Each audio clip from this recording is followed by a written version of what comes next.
कांग्रेस विधायक इरफान अंसारी ने कहा, शहजादा अनवर कैसे जीतेंगे, जाइए आरपीएन सिंह से पूछिए। कांग्रेस पार्टी की तरफ से राज्यसभा चुनाव के लिए रामगढ़ के शहजादा अनवर को उम्मीदवार बनाए जाने के बाद पार्टी में बगावती तेवर स्पष्ट होने लगे।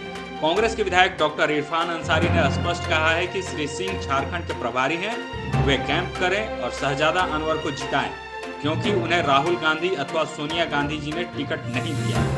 आरपीएन सिंह जिताएंगे, टिकट दिया है, वो जिताएंगे। मैंने कहा ना क्या, हमारे प्रभारी हैं, दिग्गज नेता हैं, सत्यवादी हैं, वो आएंगे जिताएंगे। हम लोग तो झूठ बोलते हैं, वो सत्य बोलते हैं। आरपीएन सिंह ने टिकट दिया है, राहुल जी ने नहीं दिया, सोनिया जी ने नहीं दिया। वो आए, कैंप करें और जिताने का काम करें।